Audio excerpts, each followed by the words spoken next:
యనమల రామకృష్ణుడిపై దాడిశెట్టి రాజా fire అయ్యారు. చావ చచ్చిపోయిన చేతులతో యనమల మాట్లాడిన మాటలు గౌరవప్రదంగా లేవు. వైఎస్ జగన్ జీన్స్ గురించి మాట్లాడే ముందు తన జీన్స్ ఏంటో యనమల చెప్పాలన్నారు. రాజకీయ అవసరాల కోసం సొంత తమ్ముడిని వెన్నుపోటు పొడిచిన చరిత్ర యనమలదని, యనమల వ్యక్తిగత జీవితం పరిశుభ్రంగా ఉందా, తునిలో మీ దుర్మార్గ పాలన కొనసాగితే మీ కుటుంబాన్ని వైండప్ చేసే పరిస్థితి వస్తుందని చంద్రబాబు హెచ్చరించినట్లు టీడీపీ నాయకులు చెవులు కొరుక్కుంటున్నారన్నారు. వంగవీటి రాధా, మోహన్ రంగాను మీ పెత్తందారీ వ్యవస్థే పట్టుకుపోయింది. తన ప్రాణాలకు పలానా పార్టీ వల్ల హాని ఉందని అసెంబ్లీలో రంగా మాట్లాడిన మాటలు రికార్డై ఉన్నాయన్నారు. గతంలో సూపర్ స్టార్ కృష్ణ మీకోసం, మీ నాయకుల కోసం బ్రహ్మాండమైన సినిమా తీశారు. వంగవీటి మోహన్ రంగా కూడా చైతన్య రథం అని ఓ సూపర్ హిట్ సినిమా తీశారు. ఉమ్మడి ఆంధ్రప్రదేశ్లో ఆ సినిమాను ప్రేక్షకులు విపరీతంగా ఆదరించారు. మీ పెత్తందారి మనస్తత్వాల మీద, జాతి అహంకారం మీద చైతన్య రథం సినిమా తీశారు. కానీ ఒక పెత్తందారి వ్యవస్థ ఆ సినిమా ప్రింట్లు అన్నింటినీ తగలబెట్టి ప్రజలకు అందుబాటులో లేకుండా చేసిందన్నారు.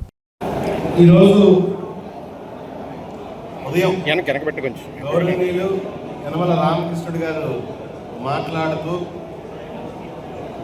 నిన్న జగన్ గారు ప్రెస్ మీట్కి సమాధానం చెప్పడం జరిగింది. యాక్చువల్గా మీ వయసు రీత్యా, మీ పెద్దరికం రీత్యా మీ పేరు ఎత్తుకోవడానికి ఇబ్బందిగా ఉంది, కానీ ఒక రాజకీయ పార్టీ జిల్లా అధ్యక్షుడిగా తప్పని పరిస్థితి. అయ్యా రామకృష్ణుడు గారు, జగన్ గారు నిన్న ప్రెస్ మీట్ పెట్టి సూపర్ 6 గురించి అయితేనే, అంటే మీరు హామీలు ఇచ్చిన పథకాల గురించి అయితేనే, గతంలో పెట్రోల్ రేట్లు, డీజిల్ రేట్లు తగ్గిస్తాం అని చెప్పి మీరు మేనిఫెస్టోలో పెట్టారు. దాని గురించి అయితేనే కర్ణాటకలో ఇంత ఉంది, గుజరాత్లో ఇంత ఉంది. గుజరాత్లో అయితే మనకి గుజరాత్కి 14 రూపాయలు తేడా అనుకుంటా. మనం పెరిగింది 3 రూపాయలే, కానీ 14 రూపాయలు ఇంతకుముందే తేడా ఉంది కదా. మరి ఆ తేడా తగ్గిస్తామని చెప్పేసి మీరు హామీలు ఇచ్చి అధికారంలోకి వచ్చారు. అదేవిధంగా ఈ రాష్ట్రంలో లా అండ్ ఆర్డర్ గురించి కూడా జగన్ గారు మాట్లాడారు. మీరు ఇంప్లిమెంట్ చేసి పథకాల గురించి మాట్లాడారు, విద్య గురించి మాట్లాడారు, వైద్యం గురించి మాట్లాడారు. అదేవిధంగా అమరావతిలో జరిగే అవినీతి గురించి, ఏదైతే ఎస్ఎఫ్టీకి 20,000 నుంచి 30,000, అంటే ఈరోజు తుల్లో మరీ తుల్లో 1300 ఎస్ఎఫ్టీ కట్టినాం. మరి 20,000 నుంచి 30,000 మధ్యలో అమరావతిలో అవినీతి గురించి మాట్లాడారు జగన్ గారు. మీరు దురదృష్టవశాత్తు వీటికి మీరు సమాధానం చెప్పట్లేదు. ఎన్నికల ముందు తెలుగుదేశం పార్టీ సానుభూతి పనులు ఎవరో వివేకం సినిమాని తీశారట. ఆ సినిమాని చూస్తే జగన్ గారు ఎంత చెడ్డవారో ఈ రాష్ట్రానికి అర్థమవుతుందని చెప్పేసి మీ వయసులో ఆ సినిమాని ప్రమోట్ చేస్తున్నారు. మీరు సినిమాయే క్రైటీరియాగా తీసుకుందాం అని చూస్తే గతం, అంటే ఇక్కడ ఉన్న పిల్లలు ఎవరికి మర్చిపోతారో తెలియదు, నాలెడ్జ్ ఉండదు. గతంలో మొట్టమొదటి సూపర్ స్టార్ కృష్ణ మీ గురించి కానీ, మీ నాయకుల గురించి కానీ బ్రహ్మాండమైన సినిమాలు తీశారు. అదేవిధంగా స్వర్గీయ వంగవీటి మోహన్ రంగా గారు కూడా ఒక సినిమా తీశారు, మర్చిపోయినట్టున్నారు. చైతన్య రథం అని సూపర్ హిట్ సినిమా తీశారు.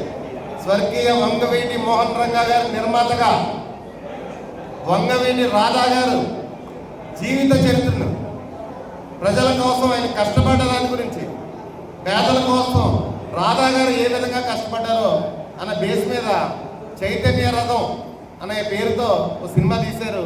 ఆ సినిమాని ప్రేక్షకులు ఆంధ్రప్రదేశ్, ఉమ్మడి ఆంధ్రప్రదేశ్లో ప్రేక్షకులు విపరీతంగా ఆదరించారు.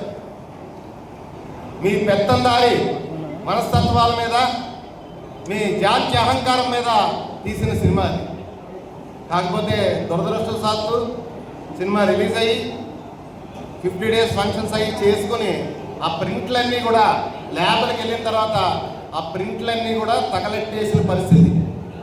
అంటే గుమ్మడికాయ దొంగ అంటే భుజాలు తరుక్కుని ఈ రాష్ట్రంలో ఒక పెత్తందారీ వ్యవస్థ ఆ సినిమా ప్రింట్లన్నీ కూడా ప్రజలకు అందుబాటులో లేకుండా తగలెట్టేసిన పరిస్థితి మనం చూస్తున్నాం. ఎప్పుడో పాతాళమైనవి, లాభకోసా ఇవన్నీ కూడా ప్రజలకు అందుబాటులో ఉన్నాయి. కానీ స్వర్గీయ వంగవీటి మోహన్ రంగా గారు నిర్మాతగా తీసిన సినిమా వంగవీటి రాధా గారి జీవితం మీద ఆ సినిమా ప్రింట్ కానీ ఏది కూడా నేటి సమాజానికి అందుబాటులో లేకుండా చేసిన పరిస్థితి మీ పెత్తందారులు చేసిన పరిస్థితి మనం చూస్తున్నాం. అదేవిధంగా సరే సినిమాలు కూడా అలా పక్కన పెడదాం. ముందుగా అందరూ కూడా నడిచే గ్రంథాలయం అని ముద్దుగా పిలుచుకుంటారు. మరి అసెంబ్లీ రికార్డ్స్లో కూడా వంగవీటి మోహన్ రంగా గారు నా ప్రాణానికి హాని ఉంది, అసెంబ్లీ సాక్షిగా నా పార్టీ వల్ల నా ప్రాణానికి హాని ఉందని చెప్పేసి అసెంబ్లీ రికార్డ్స్లో మెన్షన్ అయి ఉందని, ఫలానా పార్టీ వల్ల నా ప్రాణానికి హాని ఉందని చెప్పేసి రంగా గారు స్వయంగా మాట్లాడారు అసెంబ్లీలో. ఆనాటి ప్రతిపక్ష ఎమ్మెల్యేగా మాట్లాడారు. ఫలానా పార్టీ అంటే ఆ రోజు అసెంబ్లీలో ప్రతిపక్ష నాయకులుగా రాజశేఖర రెడ్డి గారు ఉన్నారు, అందరూ ఉన్నారు. ఆ రోజు ఎన్టీ రామారావు వేవ్లో గెలిచిన ఒక ఎమ్మెల్యేగా రంగా గారు మాట్లాడారు, నా ప్రాణానికి హాని ఉంది అని చెప్పేసి. అవేమి గుర్తులేదా యనమల రామకృష్ణ గారు? ఆ రోజు మీరు అసెంబ్లీలోనే ఉన్నారు కదా. అదేవిధంగా ఫలానా పార్టీ వల్ల నా ప్రాణానికి హాని ఉందని రంగా గారు మాట్లాడారు. సరే, రాధా గారిని ఎలాగో పట్టణం పెట్టుకున్నారు, కొన్ని రంగా గారిని అన్న వదలాలి కదా. రంగా గారిని కూడా వదలలేదు మీ పెద్ద దాని వ్యవస్థ. రంగా గారిని కూడా పట్టుకుపోయింది. ఈరోజు తుల్లో కూర్చుని మైకు చేతులు చచ్చిపోయిన చేతులతో మీరు మాట్లాడిన మాటలు గౌరవప్రదంగా లేవని చెప్పేసి, ఎందుకంటే మీకు వీలుంటే జగన్ గారు మాట్లాడిందని సమాధానం చెప్పండి. మొన్న ఏదైతే జగన్ గారు ప్రెస్ మీట్లో మాట్లాడారో ఈ రాష్ట్రంలో ఉన్న వ్యవస్థల గురించి కానీ, లేకపోతే పథకాల గురించి కానీ, వైద్యం గురించి కానీ, విద్య గురించి కానీ జగన్ గారు ఏదైతే మాట్లాడారో దాని గురించి సమాధానం చెప్పండి. దానికి గురించి ఏమీ సమాధానం చెప్పరు. జగన్ గారు వెన్నుపోటు పొడిచారంటారు, లేకపోతే జగన్ గారు జీన్స్ గురించి మాట్లాడతారు. మరి మన జీన్స్ ఏంటో జగన్ గారు జీన్స్ గురించి మాట్లాడతారు, లేదంటే జగన్ గారు వ్యక్తిగత విషయాలు మాట్లాడతారు. మన వ్యక్తిగతం అంత పరిశుభ్రంగా ఉందా అని చెప్పేసి తమని నేను ప్రశ్నిస్తున్నాను. యనమల రామకృష్ణ గారు, మరి 40 ఏళ్ళు మీ సోదరుడితో మీరు సేవ చేయించుకున్నారే, 40 సంవత్సరాల పాటు మీ సోదరుడితో మీరు సేవ చేయించుకున్నారే, అతనితో మీరు హైదరాబాద్లో కానీ విజయవాడలో కానీ ఉంటూ ప్రతి పనికిమాలిన పని ఈ నియోజకవర్గంలో చేయించారే. సంవత్సరానికి ఒకసారి జనవరి 1కి ఇక్కడికి వస్తా అతనితో ప్రతి పనికిమాలిన పని చేయించారే. ఈరోజు 2 సార్లు మీ టీడీపీ పార్టీ తరఫున పోటీ చేయించి ఓడిపోయిన తర్వాత అతను వెన్నుపోటు పొడిచారే, దూరంగా పెట్టారే. అతని పరిస్థితి ఈరోజు ఏంటి? మేము చేరదీయలేకపోతున్నాం. అతను చేసిన దుర్మార్గాలు అవి మా దృష్టిలో ఉండి మేము చేరదీయలేకపోతున్నాం. ఇటు పక్క నువ్వు మీ సొంత తమ్ముడిని వెన్నుపోటు పొడిచి దూరంగా పెట్టేసిన పరిస్థితి మనం చూస్తున్నాం. మరి ఈరోజు ఈ రాష్ట్ర ప్రజలకి సేవ తెచ్చిన చేతులతో మాటలతో నువ్వు నీతులు చెప్తున్నావు. మళ్ళీ అంటావు జగన్ గారి పార్టీ వైండప్ చేసుకోవాలని. ఏదో సినిమా చూసి ఆ సినిమాని మనం ఆదర్శంగా తీసుకుని జగన్ గారి పార్టీని వైండప్ చేసుకోవాలని చెప్పేసి మళ్ళీ నువ్వు మాట్లాడుతున్నారు. మీరు అయ్యా గౌరవ యనమల రామకృష్ణ గారు, మరి గత నెలలో అనుకుంటా మీ నాయకుడు చంద్రబాబు నాయుడు గారు ఈ జిల్లాలో ఉన్న తెలుగుదేశం నాయకులందరినీ కబురు పెట్టి ఒక్కొక్కరితో రివ్యూ తీసుకున్న పరిస్థితి మనం చూస్తున్నాం. మరి మీకు తెలుగుదేశం నాయకులే గుసగుసలు ఆడుకుంటున్నారు. ఈ రకమైన దుర్మార్గం పరిపాలన నియోజకవర్గంలో మీరు కొనసాగిస్తే మీ కుటుంబం వైండప్ చేసుకోవాల్సిన పరిస్థితి వస్తుందని చెప్పేసి స్వయంగా మీ నాయకుడే మిమ్మల్ని అన్నారని చెప్పేసి ఈ జిల్లాలో ఉన్న నాయకులందరూ కూడా తెలుగుదేశం నాయకులందరూ కూడా చెవులు కొరుకుంటారు.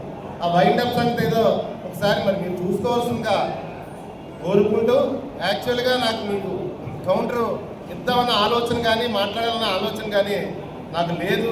కాకపోతే మీరు మీ స్థాయి చిన్న స్థాయి చేసుకుని స్థాయి తగ్గించుకుని మీరు మాట్లాడిన మాటలకి తప్పకుండా ఆన్సర్ ఇవ్వాలని.